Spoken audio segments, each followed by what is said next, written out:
bonjour et bienvenue pour cette nouvelle vidéo sur Cinema 4D. Alors normalement le son est bon aujourd'hui, c'est-à-dire que je passe par une carte son externe, le micro casque, même si j'en ai pas encore acheté un nouveau, j'utilise mon deuxième micro casque, celui qui fonctionne bien, donc normalement il devrait pas y avoir de problème. Je devrais pas avoir un vilain souffle en fond, en fond du micro. Donc aujourd'hui qu'est-ce qu'on va faire? Au départ, je voulais modéliser et puis j'ai rien préparé, donc on va faire autre chose. Il y a une question qui m'a été posée dans la semaine, en début de semaine, ou même fin de semaine dernière. Enfin bref, il y a une question qui m'a été posée par commentaire sur Thinking Particles, sur les particules, donc Expresso, tout ça. J'ai répondu, j'ai donné une bonne réponse, je pense, et eh bien, je me suis rendu compte que j'avais pas dû l'expliquer ça dans les tutos Thinking Particles, et donc c'est intéressant à voir. En fait, bon, c'est pas un message privé, donc je pense que je peux lire la question.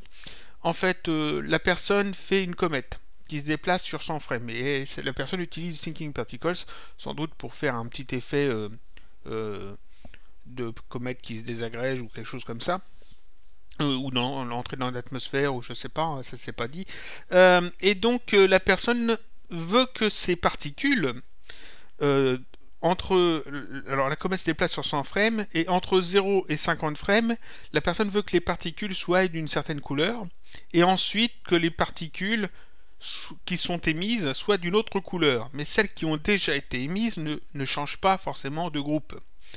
Et ça, c'est quelque chose de tout bête à faire, mais seulement il faut savoir le faire. Donc c'est ce qu'on va faire. On va faire juste un petit effet d'une comète qui émet des particules. Et ces particules, eh bien, on va simplement jouer un petit peu avec leur groupe, c'est-à-dire qu'on va voir ce qu'on peut faire pour les manipuler, les changer de groupe avant ou après qu'elles soient émises. Donc on va commencer par faire notre comète. Alors je vais faire un truc tout bête. On va faire une sphère, on va la mettre en hexaèdre, comme ça j'ai pas de triangle. Ensuite cette sphère, on va la rendre éditable avec la touche C, tac, ou cette icône. Je vais ajouter dessus un effecteur randomisation. Donc j'ajoute un effecteur randomisation, je le mets en fond de la sphère, et pour qu'il ait un effet sur la sphère, alors je vais afficher le maillage, ça serait bien. Pour qu'il ait un effet sur la sphère, je vais passer donc ce randomisation en mode déformateur. Donc je clique dessus, je vais dans déformateur, et ici déformation, au lieu de désactiver, je mets point. Ça déforme en fait les points de la sphère. Là c'est forcément beaucoup trop, donc on va aller dans ici paramètres. Voilà, et là on va changer ça, on va mettre, je pense que 20, ça serait peut-être bien, 20 ou 10. 10. Ah, 10. Et on va regarder un petit peu ce que ça donne. L'effecteur randomisation, je vais dans effecteur ici, je vais voir son mode de randomisation, c'est sur aléatoire, je vais mettre plutôt, on va mettre trier. Voilà, comme ça ils sont tous un petit peu ordonnés, comme poussés vers l'arrière, c'est pas mal. Ouais. Et cette sphère, on va la mettre dans un hypernerve. Donc je vais ajouter un hypernerve que je vais mettre en subdivision 1, subdivision rendue 1. Pas besoin d'avoir un truc important. Et la sphère, je vais la mettre dedans. Tac. Voilà, donc là j'ai une comète, c'est-à-dire une sphère déformée. Ensuite, cette hypernerve, on fait un clic droit dessus. Et là, je vais choisir convertir en objet. Tac. Ce qui me crée ici un objet hypernerves qui est totalement séparé. Je peux effacer ma hiérarchie hypernerves, etc. et garder que ça que je vais appeler comète. Et donc là j'ai une sphère déformée qui ressemble en fait un petit peu à une comète. C'est bien. On pourrait la déformer plus hein, avec les outils de déformation, avec tous les outils de travail du maillage, etc. On pourrait jouer avec, on pourrait faire ça de plein de façons différentes ici. J'ai fait au plus simple. Donc on a une comète. On a une comète et donc cette comète doit émettre des particules. Donc, comment on peut faire? Je pourrais prendre un émetteur de particules basique, mais enfin, c'est pas vraiment adapté. Ici, ce qui est le plus adapté, ça reste comme Thinking Particles. Donc, je vais ajouter Thinking Particles. Je pourrais ajouter un autre pour mettre mon tag Expresso, mais je vais directement mettre ça sur la comète, comme ça sera plus propre. Donc, je fais un clic droit sur la comète, propriété Cinema 4D, et ici, je vais chercher Expresso. Tac. Ça m'ouvre ma fenêtre Expresso. Alors, je fais mes petits réglages habituels. Enfin, un truc comme ça, un truc comme ça. Voilà, on affiche ça, on ouvre ça. C'est parfait. J'ai ma fenêtre Expresso, ça je peux le fermer temporairement. Donc, qu'est-ce que l'on veut? En fait, on veut que les particules soient émises de cette comète, et puis ensuite, ils sont déviés en fait vers l'arrière de la comète. Alors, normalement, en vrai, la traînée des comètes, des étoiles, etc., des étoiles filantes, tout ça, c'est pas dû au fait que la comète se déplace et que ça va trop vite. En fait, c'est en fonction de l'endroit où ça brûle. C'est-à-dire que, comment je vais expliquer ça? Si la traînée se crée ici, sur l'axe Z, ça veut dire que en fait, c'est cette zone-là qui est éclairée. Parce qu'en fait, c'est la traînée des comètes, des étoiles filantes, etc., c'est pas dû au fait que l'étoile ou la comète se déplace, mais dû au fait qu'il y a une partie qui est très éclairée et une partie qui ne l'est pas. C'est pour ça. Donc en fait, quand on voit en fait la traînée de la comète, ça ne veut pas dire qu'elle va dans ce sens-là, ça veut dire que la traînée indique plutôt l'endroit où c'est chaud et l'endroit où c'est froid. En gros, c'est ça. Hein. Je ne vais pas rentrer dans les détails, mais en gros, c'est ça. Mais seulement visuellement, sur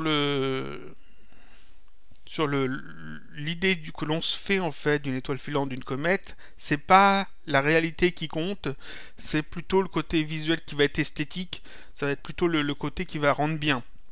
Donc on va plutôt partir du fait, on va tricher, on va dire que toute la queue, toute la traînée de particules, de fumée, de ce que vous voulez, de lumière, d'étincelles, etc., qui va être créée, va plutôt indiquer la direction dans laquelle va la comète. C'est plus esthétique de faire comme ça, c'est plus cinématographique, ça passe mieux dans l'esprit des gens, mais c'est pas lié à la réalité. Mais bon, nous, on va faire un peu fi de la réalité, puis voir plutôt l'aspect esthétique. Donc, ce que j'ai besoin, ici, j'ai besoin que ma comète émette des particules et que ces particules aient une direction, que toutes ces particules soient dirigées dans une seule direction afin en fait de déterminer une traînée qui soit assez esthétique. Donc comment je peux faire ça? Faire un émetteur de particules, ce sera un peu difficile à gérer parce qu'il va falloir que je place mon émetteur de particules au centre de la comète, etc. On a quelque chose de mieux, on a l'onde de particules. L'onde de matière en fait, qui émet des particules à partir d'une forme. Et donc ici on a une forme, on a la comète, donc on va se servir de ça.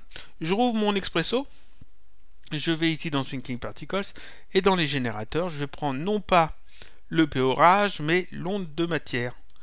Je l'ajoute, tac, onde de matière.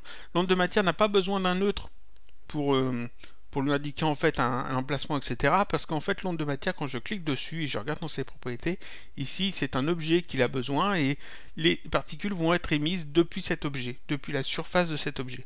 Et donc là c'est parfait parce que comme objet je vais mettre simplement la comète. Voilà, c'est parfait. Et si je mets ça de côté, si je mets lecture, alors je vais mettre plus de frames par contre, on va mettre 250 frames. Si je mets lecture, on voit que les particules sont émises depuis la comète. C'est génial. Alors, on va peut-être aussi carrément ajouter peut-être une géométrie de particules tout de suite. Non, je le ferai après. Donc, là, on a des particules qui sont émises depuis la surface de la comète. C'est génial. On n'en a pas beaucoup de particules ici. Si je regarde en fait, je clique bien sur l'onde de matière, et ici je regarde dans les propriétés, dans les paramètres de cette onde de matière. Ici on a la quantité maximum, c'est à 100, je pourrais mettre ça ici en taux par seconde, taux par image. Ça on l'a déjà vu dans d'autres tutoriels sur Thinking Particles. Ici je vais lui demander d'avoir, on va dire 2000 particules, voilà, 2000 particules de générer. Quand il y en a 2000, il dépasse pas 2000, c'est-à-dire que s'il en génère une de plus, il en fait mourir une. Donc j'ai toujours maximum 2000 particules dans ma scène. Donc je fais lecture, et là il me fait des particules, c'est parfait. Ouais, c'est parfait, oui, non, ça ressemble pas du tout à une comète. Donc on va revenir à 0, voilà. Ici, déjà, ces particules, il faut bien leur donner en fait un groupe. Alors je vais créer des groupes. Donc je vais dans Simuler, je vais aller dans Thinking Particles, Paramètres Thinking Particles, pour avoir cette fenêtre. Voilà, la fenêtre des groupes de Thinking Particles. On a le groupe global, dans lequel toutes les particules sont. C'est bien, on va s'en servir de ce groupe-là de toute façon. Mais j'aimerais avoir donc plusieurs groupes parce qu'en fait, comme je l'ai dit, la question c'est de 0 à 50, les particules doivent avoir une couleur, et de 51 à 100, ils doivent en avoir une autre. Alors ici, moi, j'étais jusqu'à 250, donc on va en faire plusieurs. Donc je vais faire plusieurs groupes. On va appeler un groupe A, donc je fais ajouter, je vais appeler A, je vais même l'appeler A1, et je vais en faire un autre que je vais appeler A2. Et puis au cas où, je vais en faire un que je vais appeler A3. Et puis je vais en faire d'autres. Je vais faire aussi B1, B2, B3. Peut-être pas les utiliser, mais disons que je préfère les faire tout de suite plutôt que devoir les faire après. Alors B2.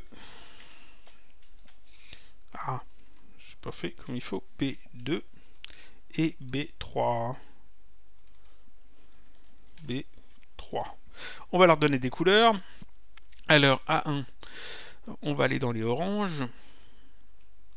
Là, A2, on va aussi aller dans les oranges, mais on va peut-être changer. Non, on va aller dans les bleus, aller dans les verts. On va aller dans les verts.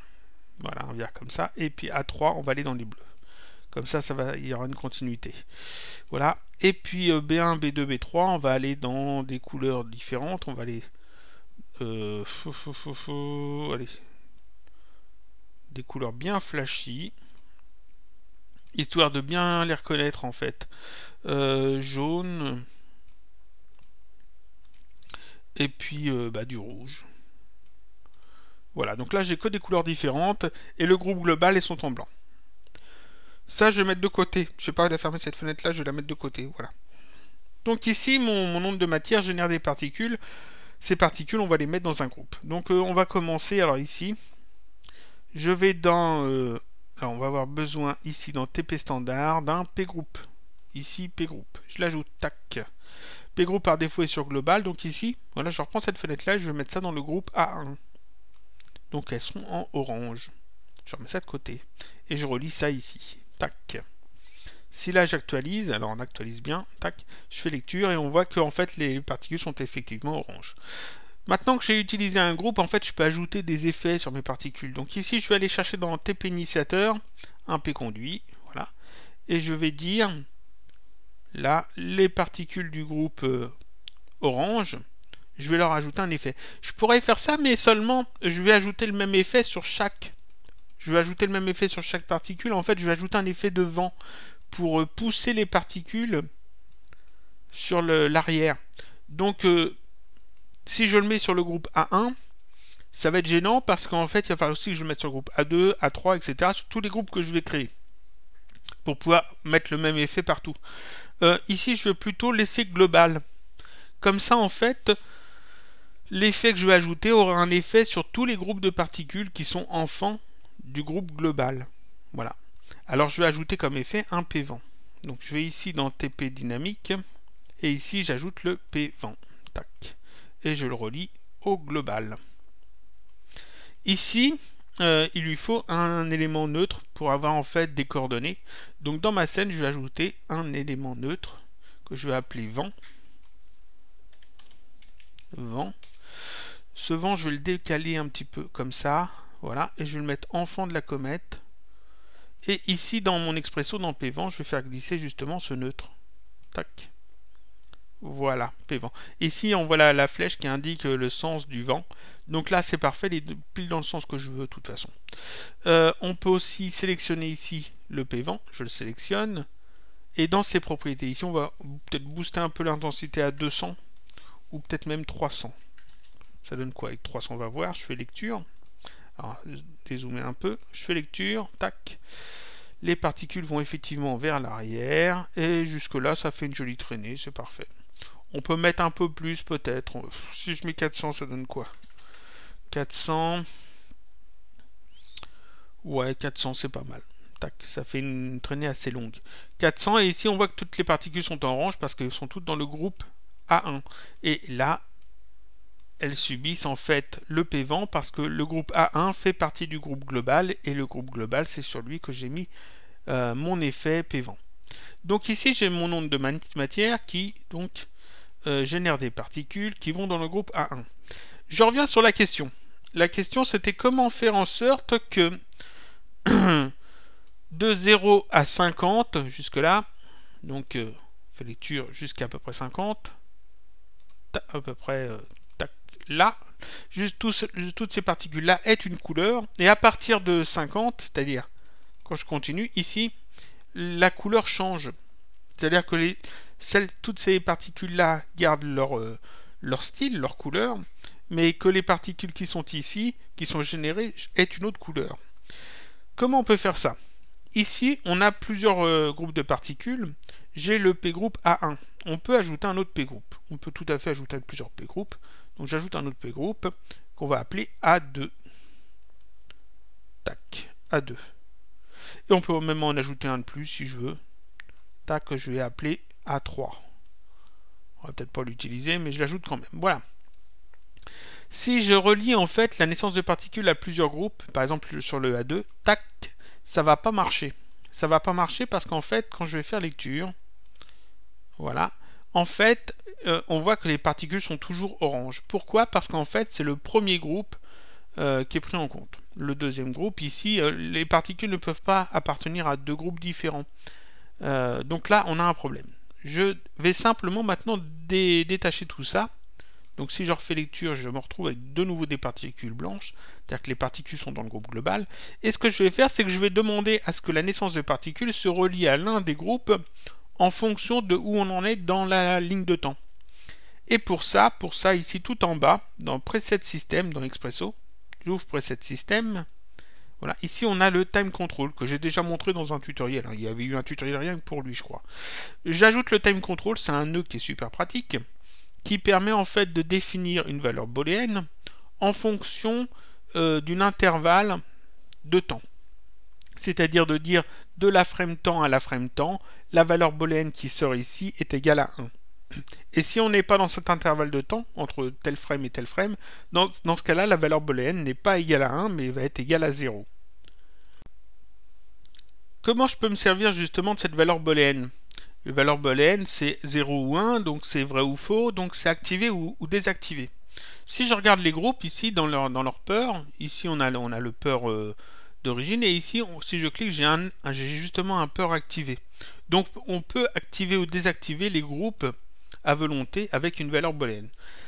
Voilà qui est très pratique. Parce qu'en fait ici, ma naissance de particules, je peux la relier à mes groupes. Voilà, à mes trois groupes.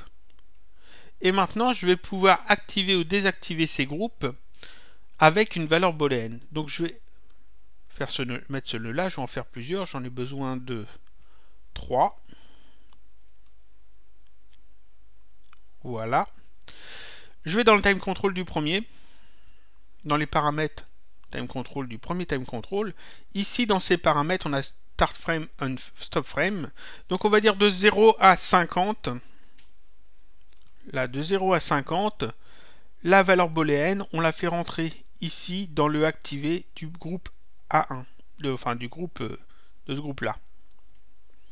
Alors on va essayer de décaler peut-être un peu pour que ça reste clair. Voilà, dans ce groupe-là. Ensuite, ici, le deuxième time control, on va dire de 51 à 100. De 51 à 100, on va aller dans le activé, ici. Et celui-là, on va dire de 101 à 250, parce que j'ai mis 250 frames. On va aller dans le troisième groupe. Activé. Voilà. Donc là, normalement, je tourne bien remettre à la bonne taille. Donc l'onde de matière va en fait envoyer ses particules dans le premier groupe parce qu'il sera activé de 0 à 50. Mais à partir de 51, il n'est plus activé celui-là, puisque ici ça s'arrête à 50, c'est celui-là qui après qui est activé. Donc celui-là devient inactif et celui-là devient actif. Comme celui-ci est actif, les particules vont aller dans le groupe A2 jusqu'à la frame 100. À la frame 100, elles vont passer dans le troisième groupe et on a notre effet qui fonctionne. On regarde ce que ça donne. Alors j'actualise, voilà, je fais lecture, tac, voilà, hop, changement de groupe, et hop, encore un changement de groupe. Et donc là on a géré en fait notre changement de groupe de manière assez simple, simplement avec ici les nœuds time control et plusieurs groupes. On va essayer de rendre ça un petit peu plus clair peut-être. On va faire ça. On va faire ça. Et puis ça. Essayer de rendre ça plus clair pour que ce soit plus lisible. C'est pas plus lisible du tout, hein. C'est pas plus lisible du tout, mais enfin ça ira. Et ces deux-là, on va les déplacer comme ça. Voilà, en fonction donc de quel time control est actif à ce moment-là, les particules, notre naissance de particules va dans l'un ou l'autre des groupes. Donc là, ça c'est génial, on a fait notre effet qui fonctionne bien. Là, on gère en fait les groupes à la naissance des particules. C'est bien, mais on peut faire plus. Ce que l'on peut faire, c'est non plus gérer le changement de groupe uniquement à la naissance des particules, mais également le gérer après coup, c'est-à-dire loin après que la particule est apparue, ait été générée. Donc ici, je peux garder tous ces time control, mais pour des soucis de lisibilité, je vais simplement retirer tout ça. On va garder seulement un groupe comme ça. Mais j'aurais pu garder tout ça. On a toujours ici notre P20 sur le groupe global. On a notre onde de matière. Notre onde de matière qui passe en fait là dans le groupe A1. Je regarde ce que ça donne. Maintenant, j'ai des particules uniquement orange. Voilà, et qui restent orange du début à la fin.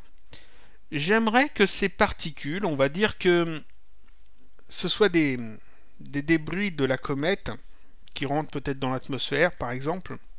Donc on n'est pas sur l'idée d'une comète réaliste, hein, on est vraiment sur quelque chose de plus esthétique. Donc imaginons qu'on a ici des particules qui sont incandescentes, donc qui seront très rouges.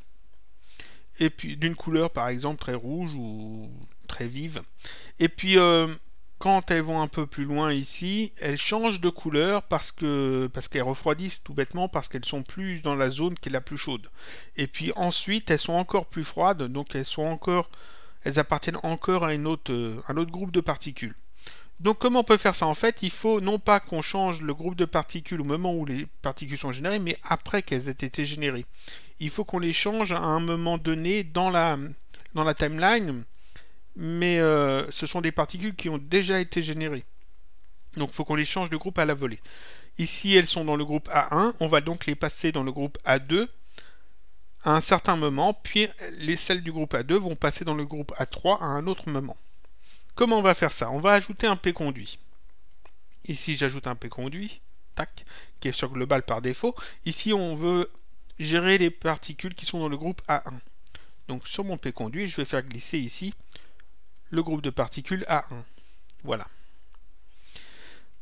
Ce que je veux, c'est qu'arrivé à un certain moment, ces particules-là changent de groupe.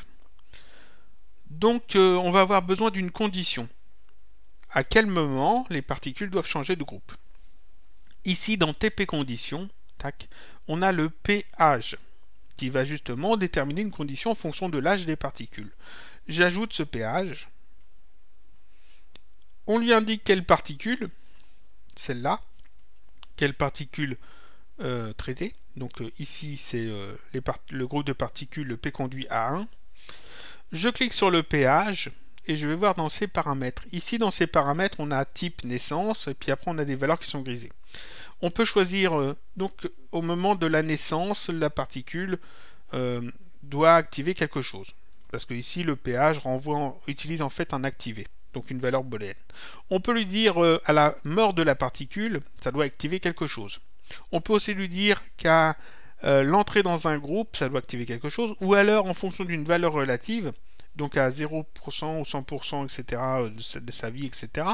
C'est pas ce qui nous intéresse, ici ça va être la valeur absolue qui va nous intéresser. valeur absolue permet d'avoir en fait des valeurs en frame, comme pour le time control qu'on a vu un petit peu avant. Donc là, on va dire que de la frame 0 à la frame 50 de la particule, donc la particule va être émise, et entre la 0 frame et la 50e frame de sa vie, de cette particule, ici une valeur booléenne va sortir un activé. L'activé, on va activer quoi? On va activer en fait un changement de groupe. Et donc pour ça, on va faire un définir les données. On va dans TP standard et aussi on ajoute le P définir les données. J'ai déjà fait un tutoriel dessus aussi. On a besoin de l'indiquer quelles particules on va définir les données. Donc c'est ces particules du groupe A1. Voilà. Et ce P définir les données, on va l'activer en fonction donc de cet âge que l'on a défini, c'est-à-dire de 0 à 50 frames. Tac. Et là, je me rends compte que j'ai dit une bêtise, mais c'est pas grave. Parce que ici, en fait, qu'est-ce qui se passe? Le groupe A1, les particules vont lancer le activé entre la frame 0 et 50. C'est parce qu'on veut, en fait, ici, il faut que ce soit 51 et on va dire 100. Parce que de 0 à 50, elle reste en fait dans le groupe A1. Donc, à partir de la frame 51 à la frame 100, on fait le activé. Et le activé fait quoi? Il va définir des données aux particules. Qu'est-ce qu'il va définir comme données? Alors ici, dans les petits carrés bleus, on a toutes les données qu'on peut définir. On peut définir leur âge, l'alignement, la durée de vie, l'échelle. Et là, on peut définir un groupe.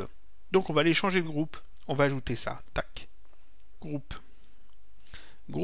Et je peux pas rajouter en fait un p-group comme ça. Parce que ici, si je prends un p-group de TP standard, je l'ajoute. Ici, dans le petit carré rouge, il n'y a rien. On peut cliquer, il n'y a rien. Donc, je ne peux pas relier ça à ça. Donc, je pourrais, mais ça va pas être beau, tout ça. Donc, ce p-group, c'est pas celui-là qu'il faut prendre. Il ne faut pas aller chercher le p-group qui est dans TP standard. Il faut aller plus bas, dans TP assistant. Et là, on a un autre p-group. C'est le même, sauf que ici, au lieu d'être du côté bleu, c'est du côté rouge. Et ça, c'est pratique. C'est pratique parce que là, je peux le relier ici au groupe du P définir les données. Donc ici, il faut que j'indique quel groupe. Alors, c'était le groupe A. Donc ici, on va le passer dans le groupe A2. C'était le groupe A1, donc on le passe dans le groupe A2. Tac. Donc qu'est-ce qui se passe? Je remontre bien. Les particules sont émises, elles vont dans le groupe A1. Donc les particules du groupe A1 restent dans le groupe A1, mais à partir d'un certain moment, défini par le péage, c'est-à-dire entre la frame 51 et 100, on active le P définir les données qui va envoyer les particules qui ont atteint cet âge dans le groupe A2.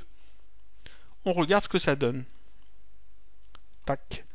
De 0 à 50, elles vont être orange, et de 51 à la suite, elles seront en vert. On va faire lecture. Tac. Orange. Et paf, elles passent en verte. Les particules sont vertes parce qu'elles ont atteint une vie de 50 frames. 51 frames. Elles sont à la 51e frame. Donc là, on peut gérer ça. On va réduire un petit peu. 50, c'est trop parce que ça va trop loin ici. Donc, je reviens à 0. Hop, je retourne dans mon Expresso. Je reclique sur le péage. Et ici, 51, c'est beaucoup trop.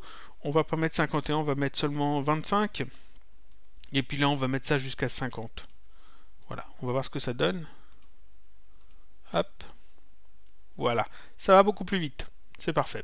Ensuite, donc là j'ai dit jusqu'à 50 parce qu'en fait on va faire une suite. On va faire une suite. Même 50 c'est peut-être trop. On verra. Maintenant on va encore les changer. On va encore les changer de groupe parce que je peux le faire comme ça plusieurs fois. C'est-à-dire que tout ce petit setup là, on peut tout à fait refaire une deuxième fois le même. Je fais ça bien. Je vais simplement le sélectionner. Je fais un CTRL-clic déplacer. Et je relâche. Comme ça, ça m'en fait un double parfait. Voilà. Et j'ai juste à changer en fait les groupes. Donc ici, on va dire que celui-là, ici ce n'est pas le groupe A1, mais c'est le groupe A2. Donc A2. Quand ça atteint ici, je reclique sur le péage qui est sur celui-là. Ici, quand ça atteint 51 jusqu'à 100, jusqu'à 250 même, là jusqu'à la fin. Voilà. Qu'est-ce qui se passe? On fait un P définir les données et on passe ces particules dans un autre groupe qu'on va appeler, ça sera le groupe A3, qu'on va appeler le groupe A3. Tac. Et donc les particules vont passer en bleu. Donc on a les particules oranges qui sont générées ici. À un certain moment, ces particules, quand ils ont atteint un certain âge, vont passer dans le groupe A2. Et les particules... là, ça a mal changé. Là, A2. Et là, les particules du groupe A2, quand elles vont atteindre un certain âge, elles vont passer dans le groupe A3. Donc on va avoir des particules orange, verte et ensuite bleu. Je fais lecture orange, verte et ensuite bleu. Et donc là, je jouais en fait avec les particules, avec les groupes de particules, de manière assez simple. Et forcément, toutes ces particules, elles ont des groupes différents. Donc on peut leur donner des formes différentes. Ici, je pourrais ajouter un P-form là-dessus, sur le groupe A1, le groupe A2, et je peux aussi ajouter un P-conduit. Là, un P-conduit, tac. D'ailleurs, je vais simplement reprendre celui-là, comme ça, il sera de la même taille. Un P-conduit comme ça. Hop, avec dedans le groupe A3, tac, sur lequel je peux appliquer aussi des effets. Donc ici, j'ai en fait un petit setup qui me permet de gérer en fait les groupes au fur et à mesure. Ici, on est parti que sur un groupe A1. Ici, on aurait pu tout à fait utiliser time control pour avoir un groupe A1 et un groupe B1 par exemple, et puis faire la même chose après pour le groupe B1, B2, B3, et puis en fait passer de l'un à l'autre en fonction de certains paramètres ou en fonction d'un moment dans la scène, quand on atteint un certain moment. D'ailleurs, est-ce qu'on va le faire? On va essayer. Tac, je vais faire ça parce que ça va pas prendre beaucoup de temps de toute façon. J'ai fermé ma fenêtre. Oui, j'ai fermé bêtement la fenêtre. Je rouvre Thinking Particles. Donc ici, on va mettre B1. Tac. Voilà. Ça, on va le relier ici. Paf. Je vais prendre un time control. Je vais en avoir besoin de deux. Alors, celui-là, on le relie au activé là. Et j'ai besoin d'un deuxième time control. Ça devient un peu le bordel dans mon expresso, mais on va arranger ça après. Là, il faut bien mettre B1 et non pas A1. Parce que comme j'ai relié les deux avant de mettre les time control, il m'a tout switché ensemble. On va essayer d'aérer un petit peu les choses, remettre ça un peu plus bas. Faut pas que ça sorte de la capture pour que vous puissiez tout voir. Donc ici, time control. Voilà, on va essayer de faire en sorte que ça passe bien. Comment je peux faire ça? Peut-être faire ça comme ça. Regardez-moi ça, c'est parfait. Ah. Non, c'est pas parfait. Je ne peux pas déplacer cela parce que en fait, ils n'ont pas de libellé. On va faire ça comme ça. C'est parfait là. C'est parfait. Donc A1, B1. Ici, le time control qui est ici, ça va être de... on va dire de 0 à 100. Donc de 0 à 100, les particules sont générées dans le groupe A1. Et ici, ça va être de 101 à 250. Voilà. Et donc là, pour les péages, j'ai pas besoin d'aller si loin. Alors ici, c'est bien de 25 à 50. Et ici, c'est de 51 à 100. Voilà. Et ça passera après dans...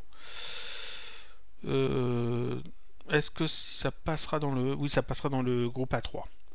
Et donc tout ça, je le sélectionne, j'en fais un double, CTRL-clic déplacer, je relâche, et là on va simplement changer les groupes de particules. Ici c'est pas A1 mais B1, tac, ici c'est pas A2 mais B2, tac, B2, alors il faut bien que je le fasse quand même parce que, voilà, B2, voilà que ça change bien, et ensuite ici B3. Et donc là, c'est pas A2, mais B2. Et ici, c'est pas A3, mais B3. Tac. Ça, je peux le pousser.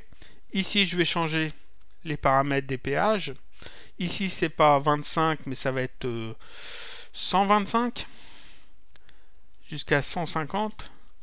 Et ici, ça va pas être 151, mais ça va pas être 51, mais 151. et ici c'est 200. Voilà. Et puis 250 c'est la fin.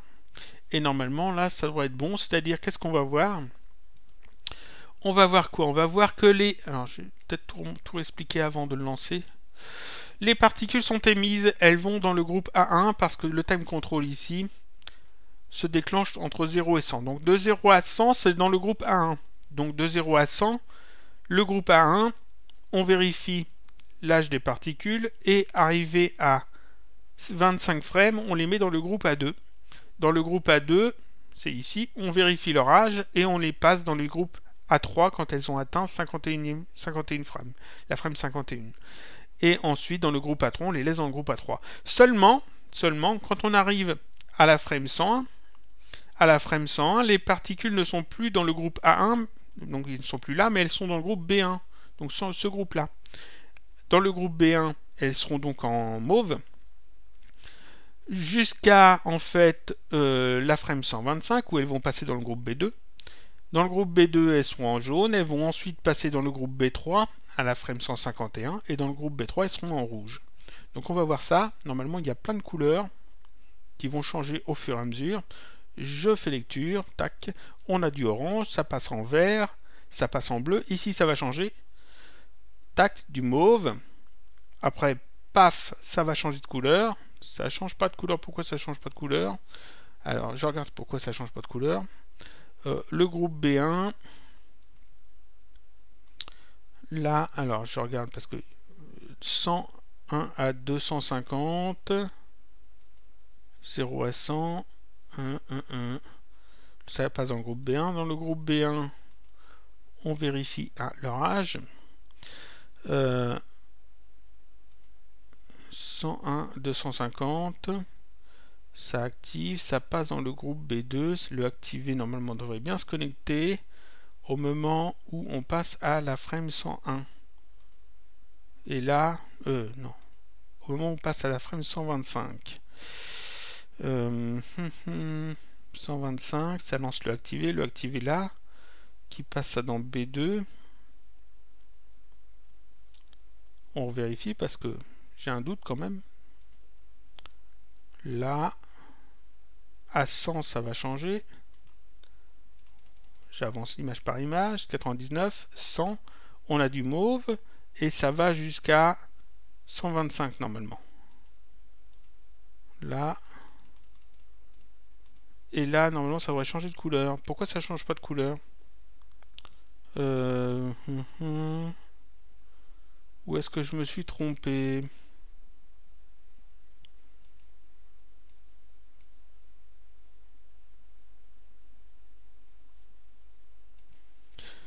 J'ai compris. C'est tout bête. Ici, j'avais mis 125. Tatac. Oui, je rappelle bien, parce que ça, c'est l'erreur classique. Même moi, je la fais, vous voyez. En fait, ici, le péage, là, c'est les valeurs absolues. Ici, si je mets 125, c'est trop. C'est 125 à partir du passage de la particule. Ici, il faut donc que je mette les mêmes valeurs que j'ai mis pour les péages ici. Donc ici, pour le péage A1, en passage en A2, j'avais mis 25-50, donc ici il faut aussi que je mette 25-50, et j'avais changé bêtement. Voilà, et donc là pareil, c'est 51, et ici c'était 100, donc ici je mets 100. Voilà, parce qu'en fait c'est à partir de la naissance de la particule, ce n'est pas en fonction de la frame, c'est pas comme les time control où eux c'est en fonction de la timeline, ici c'est en fonction de la particule. Donc ici c'est bien 25 et 50. Sinon c'était beaucoup trop long et forcément la particule ne changeait pas aussitôt de couleur. Donc là normalement c'est bon. Je vérifie. Tac. Donc orange, vert, bleu. Et ensuite ici ça change. On passe sur du mauve, du jaune et du rouge. Et donc là on contrôle en fait toutes nos particules. Alors c'est bien joli de contrôler toutes les particules, mais enfin à un moment donné, on veut quand même en avoir un aperçu parce que là, je fais lecture, je mets stop, je fais un rendu, tac, on n'a absolument rien parce qu'en fait ici ce sont juste des particules. Donc qu'est-ce que je vais faire? Je vais faire le rendu des particules. Alors qu'est-ce qu'on peut faire comme rendu des particules? Je peux rajouter des p-forms sur tous ces objets et puis des p-forms avec des couleurs différentes par exemple, etc. On peut utiliser le module R, qui est pas mal aussi. Le module R permet de faire des rendus de particules. Il y a un module que j'aime bien, c'est le module Sketch and Toon. Sketch and Toon permet aussi de faire le rendu des particules. Donc on va utiliser plutôt Sketch and Toon. Alors ici, ce que je vais faire, je vais simplement ajouter un matériau Sketch and Toon. Donc créer, matière, et là je vais prendre un matériau esquisse. Alors où est-ce que c'est matériau esquisse? Ça sort de la capture, hein, mais matériau esquisse qui est ajouté. Quand on ajoute du Sketch and Toon, ça nous ajoute ici dans les paramètres de rendu. Voilà, dans les paramètres du rendu, ici ça nous ajoute le module, l'effet Sketch and Toon, et ça le coche par défaut. Je l'ai déjà expliqué dans les tutoriels sur Sketch and Toon, j'en ai fait un paquet, j'en ai encore à faire. Ici, on va dans Sketch and Toon et on met tout à 0 parce qu'en fait, c'est plus facile à gérer si c'est pas Cinema 4D qui le fait. Donc ici, je retire tout. Ici, je vais mettre normal pour avoir un rendu assez bon. Ici, dans ombrage, je vais retirer ça, je vais mettre désactivé. Et ici, je vais mettre désactivé. Voilà. Donc là, normalement, c'est bon. Et ici, dans généralité, je vérifie que je suis bien en mode avancé, hein, pour bien avoir tout. Ici, j'ai donc mon matériau Sketch and Toon. Et donc, qu'est-ce que l'on a à afficher, en fait, dans la vue? On a, en fait, un paquet de particules. Un paquet de particules différentes. Ici, on en a 6, plus le global. Mais le global, j'en parle pas. On va pas le faire en rendu, on l'affiche pas en fait. On affiche toujours des sous-particules. Donc je vais avoir besoin en fait de 6 couleurs différentes. Donc ici, il va me falloir 6 matériaux différents. 1, 2, 3, 4, 5, 6. On peut peut-être les renommer. On va l'appeler 1. On va l'appeler A1. Voilà, A1. Et celui-là, on va l'appeler A2. Celui-là, on va l'appeler A3. Celui-là, on va l'appeler B1. Celui-là, on va l'appeler B2. Et celui-là, on va l'appeler B3. Parfait. Donc là, j'ai une couleur. Je vais pouvoir définir une couleur pour chacune de mes particules. Il faut aussi que j'ai quelque chose sur lequel appliquer ces textures. Donc en fait, ce sont des géométries de particules. Je vais aller donc dans Simuler, Thinking Particles, géométrie de particules. Tac.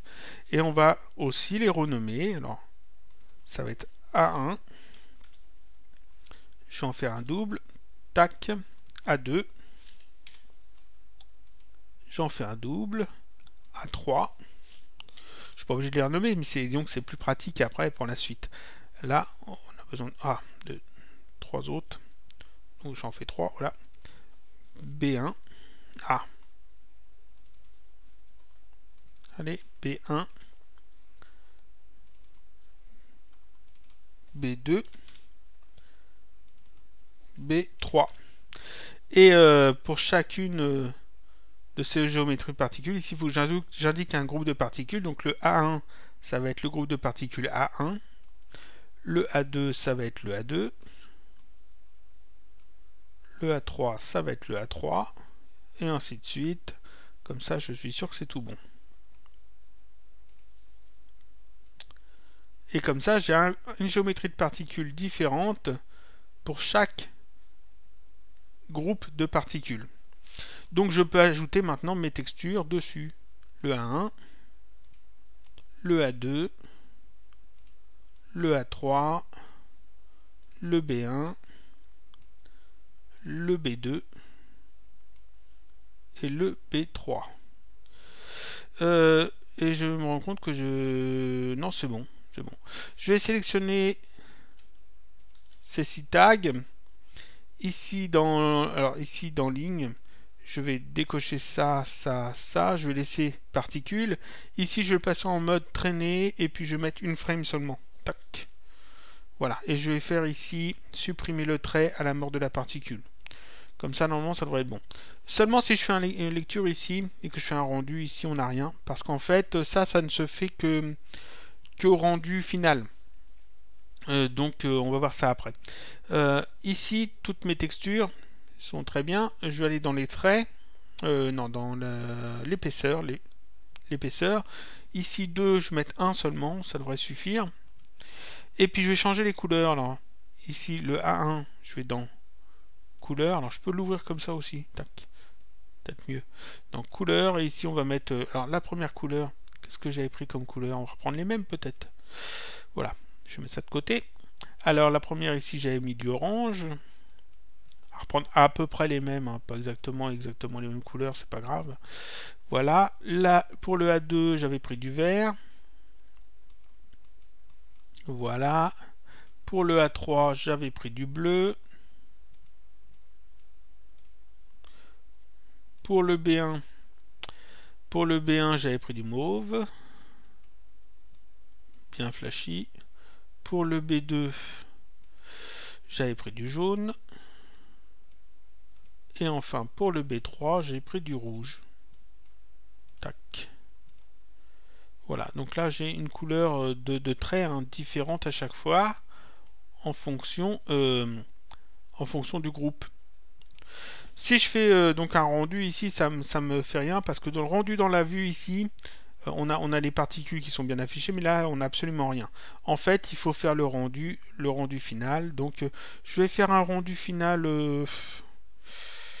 sur toute l'animation. On va faire juste un petit bout pour commencer. On va faire jusqu'à 75. Donc on n'aura pas tout, mais c'est pas grave. Je vais laisser ça, je vais laisser rendu, film to time, je vais laisser tout comme ça. De toute façon, c'est juste un rendu de test. Je vais faire le rendu.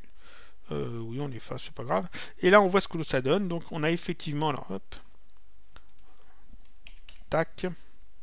Là, et je me mets sur la dernière frame. Là, on a effectivement le rendu qui se fait. On voit qu'on a bien les particules en orange qui passent ensuite en vert et qui vont ensuite changer de couleur s'il y a assez dans le... Oui, ça passe en bleu. Et puis, je me suis arrêté à 75, mais si j'avais continué jusqu'à 250, on aurait eu exactement la même chose que dans le visualiseur, dans l'éditeur, c'est-à-dire tous les changements de couleur, les uns après les autres. Donc là, en fait, on peut faire des effets assez simples avec ces gestions de groupe. Voilà, ça donne ça. Wow. Parfait. Voilà. Et donc, on peut faire donc après, si on veut, le rendu des 250 frames. Alors, je vais mettre 250, mais je vais pas lancer le rendu. Parce que c'est pas besoin de faire le rendu. Je pense que vous avez compris.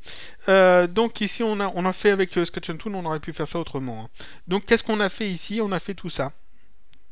Là, essayer de faire tout rentrer dans la capture sans que ça soit trop moche. Voilà. Donc, les particules sont émises.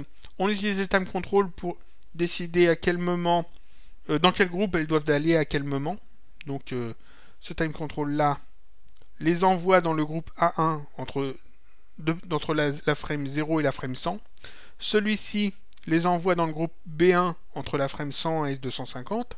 Et ensuite, en fonction des groupes dans lesquels ils atterrissent, ils vont suivre tout un cheminement lié à leur âge.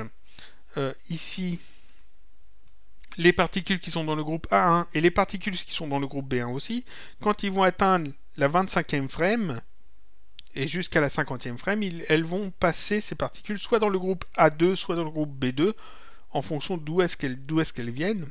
Ensuite, à la frame 51 jusqu'à la frame 100, les particules du groupe A1 vont passer dans le groupe A3 et les particules du groupe B2 vont passer dans le groupe B3. Et donc là, comme je l'ai dit, c'est l'âge des particules, c'est pas la timeline. Donc là, c'est quand la particule a atteint 25 frames. Et là, c'est quand la particule a atteint 51 frames. C'est pas à la frame 51 ni à la frame 25. C'est pour ça que je m'étais gouré. Et c'est l'erreur bête. Hein, parce qu'en plus, le time control, lui, c'est lié à la timeline, alors que le pH, c'est vraiment l'âge de la particule. C'est-à-dire, au moment de la particule est générée, à quel moment elle atteint 25 frames, à quel moment elle atteint 50 frames. Ça peut être à la frame 150 dans votre animation, mais la particule a peut-être que 25 frames de vie. Et ensuite, ici, dans l'épée conduit, pourquoi j'ai mis A2 là? C'est A3 normalement. J'ai fait une petite erreur, je vais corriger, parce que comme je vais mettre le fichier à télécharger, essayons de ne pas faire d'erreur. Là c'est bon, c'est bon, c'est bon. Là le global se réfère à toutes les particules, c'est-à-dire A1, B1, A2, A3, B2, B3, tous les groupes de particules appartiennent au groupe global. Donc le P-vent que j'ai ajouté ici a un effet sur toutes les particules, tous les groupes confondus, vu que tous les groupes sont enfants de ces groupes de particules. A noter que vous pouvez tout à fait rajouter des sous-groupes sur un groupe que vous avez créé. Donc on pourrait faire un groupe A1 avec des sous-groupes dedans et rajouter ici des effets sur le groupe A1 qui auront un effet sur le groupe A1 mais aussi sur les groupes qui sont enfants du groupe A1. Donc comme ça on peut utiliser une hiérarchie là-dedans aussi et puis c'est assez pratique. Voilà, donc ça répond en fait à la question qu'on m'avait posée. J'ai même été plus loin parce qu'en fait la question qu'on m'avait posée c'était seulement ce petit bout là, la réponse. Tout ça c'est en plus. C'est en plus. Je vais enregistrer cette scène et vous mettre ça à télécharger sur, comme d'habitude, hein, sur le blog. Je verrai si je peux mettre des vidéos en plus, enfin des vidéos, des fichiers en plus, des petites variantes, je sais pas. Ça dépend de si je vais trouver des idées ou pas, mais on peut rajouter des effets. Ici j'ai juste mis un P-vent, mais je pourrais rajouter d'autres effets, des P-bulles, etc. On peut faire pas mal de choses avec tout ça. Ça répond donc à la question et en plus ça fait le tutoriel de la semaine, c'est parfait. J'espère que le son est bon. Normalement il n'y a pas de problème. J'espère que la vidéo sera pas trop longue. J'ai plus de 30 minutes, c'est pas grave. Et puis donc je vous dis à la semaine prochaine pour un autre tutoriel, toujours sur Cinema 4D. Alors je vous dis pas de la modélisation ou autre chose parce que j'ai aucune idée de ce que je ferai la semaine prochaine. On verra, ça sera en fonction du temps que j'ai. Je fais vraiment les tutoriels, les sujets de tutoriels en fonction du temps que j'ai et des envies que j'ai au moment où je les fais. C'est-à-dire que c'est vraiment un peu du hasard. Donc on verra bien. Donc à la semaine prochaine pour un autre tutoriel toujours sur Cinema 4D.